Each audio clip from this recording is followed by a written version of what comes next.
Hello, everyone, and welcome to Learn Stuff with Onen. I am Onen Wintercrow, and today I wanted to talk a little bit about some of my favorite uh, language learning and country resources. These are books that I prefer over others. Wanted to just put out there, I am not getting paid to promote these. These are my personal, legitimate opinions. No money has been exchanged. So this is unbiased completely and 100%. So the first thing I wanted to talk about was phrase books. I've looked at a lot of phrase books over a long period of time, actually most of my life, and I have bought numerous phrase books from different companies and all. But the ones that I prefer the absolute best are the phrase books from Lonely Planet. I think Lonely Planet does a really good job at their phrase books. They come in two different versions. They have a thicker one that has more information, and they have what's called a fast talk phrase book, which really only just has the necessities that you would need kind of on the go and on the fly. I like both of these types of phrase books. I prefer the bigger one, obviously, because it has more information, and I'll get into that here in a minute. But both of them are really good. But I do prefer the Lonely Planet phrase books. Overall, they do a pretty good job. Part of the reason that I like these phrase books is if you look here in the very beginning of the book, it gives you little bit of information about the introduction, an introduction to the country, and some cool little factoids about it. And then the first part of this whole book, this little red section here, is all grammar. So if you have no idea about any of the grammar of the language that you are trying to get familiar with, it goes over a lot of the absolute just essential basics. Like, for example, here's, how to form present tense, how to form future tense, different genders in the language, the genders of words, like, masculine words and feminine words. More than one, mine and yours, gives a little chart of how to say my in all the different ways. And that's part of the reason that I like the Lonely Planet books.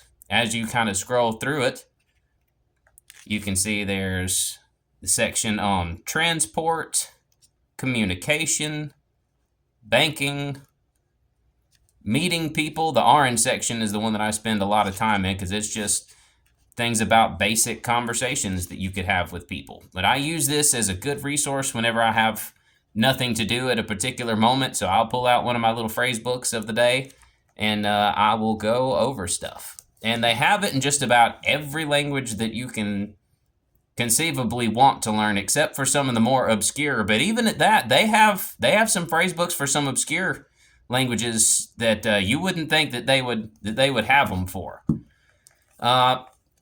Here's Icelandic, Finnish. These only come in the fast talk. I wish they made a better version, a little bit thicker version of these, and maybe hopefully they will in the future.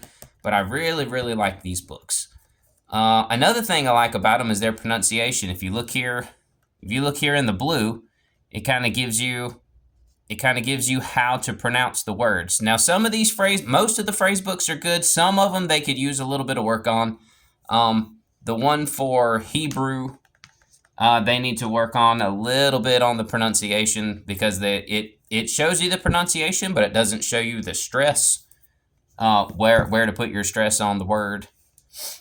But overall, really good phrase books.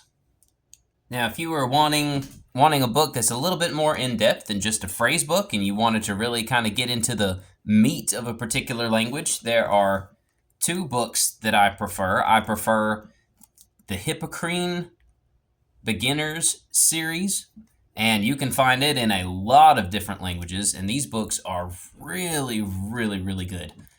They go into, here at the beginning of it, they go into all of the grammar aspects of it, how to do just about anything in it, and it's a relatively sizable book. So you could spend a good amount of time. Every time I look through these books or study a chapter, I learn so much stuff that I didn't know before. And they do a really good job of teaching and putting things in a way that you can understand it. And that's really important when you're trying to learn, well, really anything, but particularly language. If you can't convey the message in a way that your, students or somebody that's looking into it can understand, then you haven't done a very good job. If you can explain it in a way that they can, then you have mastered it. But Hippocrene Beginner Series, really good. The price point on these books, kind of expensive. They're not terribly expensive, but they're more expensive than what I like to pay for a book. In all honesty, so I go to a lot of secondhand stores to see if I can find these, and you would be surprised at how many of good language books you can find at a secondhand store or a store like Second and Charles.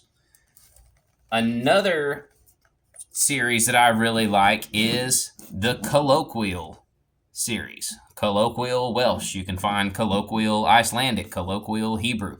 The Colloquial books do a really, really good job as well. Two things about the book that I don't like. The contents at the beginning, it doesn't tell you what you learn in that chapter. It just tells you the name of the chapter. So if I was looking for a specific grammar point or something that I wanted to study, I have no idea where it's at in this book. So that is why I have made my own personal little notes as I've gone through the book of where important things are that I want to learn later, and I make my own notes in my own notebook. But other than that, also really, really good as far as being able to convey information in a manner that other people, can understand easily. The second thing that I don't like about these books, they are super incredibly expensive. Some of these books are, $70 a book, which I think is just outrageous. But those are my two key points about the Colloquial series that I don't like. But those are the only two. Other than that, again, these are books that I have found at a secondhand store, so I got them at like a fraction, of the cost. Which I would recommend you go to a secondhand store just to see if you can, find any books there. But really, really good as far as conveying information and grammar and all that stuff. So those are two books that if you really want to get into a meat of a language, I would see if you could find them in your language, get one, and go to town with it. And what good is learning a language if you don't know anything about the country that actually speaks it? So for those, Lonely Planet makes a great phrase book. They also make, in my opinion, a really good travel book as well. Lonely Planet, 50 Years of Travel, book on Finland. As we kind of scroll through here, two things I like. I like concise, informative information, and I like a lot of pictures. And so those are two things that I look for when I look for like a travel guide book. And Lonely Planet has done a really good job of that. Starts off giving an entire map of Finland with specific little points in it, and as you kind of flip through the book, as you can see, there's plenty of pictures in it about different areas, different things. A lot of information in there as well, which is something that I really, really like. So if you're going to learn a language, I would also recommend learning a little bit something about the country itself. You can always find some cool little things in there, but Lonely Planet travel guides come with a lot of pictures, a lot of good information, a lot of information about specifics. The West Coast. Another thing that I like about it is the toolkit, Lonely Planet's toolkit in the back. And this gives you a lot of information, a lot of practical information like arriving, getting around, family travel, health and safety, stuff about the area, food and drink. Here's the nuts and bolts. It even goes down to like what kind of outlets and plugs that they have there as opposed to what we have here. And that's why I like Lonely Planet. And even at that, they give a little bit of language stuff in the back of this book too. Not a lot, but just enough to kind of, be friendly, be friendly in the area and at least make an effort to try to, speak someone else's language. But really like the Lonely Planet travel books.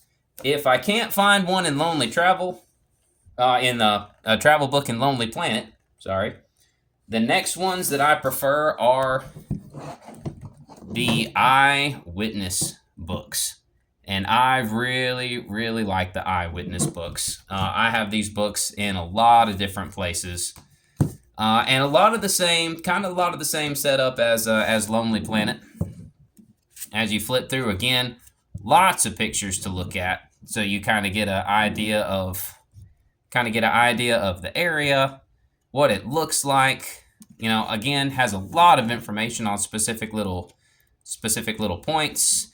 A year in Croatia. So if you're staying, in Croatia for a year, kind of gives you all the little things to do in each month, all the little festivals and all that they have, which I thought is really, really cool. Little maps of little castles, little landmarks, little areas, some of the best ways to kind of travel through the area where you still get to see everything. But Eyewitness also makes a really, really good travel book in my personal opinion. Again, just a plethora of information on interesting little places, unique little places, plenty of pictures to look at. And let's see if I can get to it. And in the back of their books, there's also a need to know section. Kind of gives you the basic rundown of things in the country, like how their money works, the language, any vaccinations, how, public holidays, right down there, so you kind of know what's going on in the time frame that you might be going there, or if you're talking to somebody, so you kind of know what's important on their side. The information part is good. It's not as big as Lonely Planets. I wish it was a little bit bigger as far as the nuts and bolts go. But other than that, really, really good books as far as kind of getting an idea, of an area. So that way, if you do find somebody from that area and you start to speak with them in the language that you're studying or learning, at least you know a little bit of something about their own country, because everybody likes to talk about their own country. And it's just another way for you to help relate to people on their level. So that is my foreign language, and country book reviews. I hope you liked this video and found it useful. If you did, hit the like button. If you have any questions, statements, accolades, leave them in the comment section. I love to talk to people. If you haven't already, subscribe to my channel. I am Onen Wintercrow, and I will see you guys next video.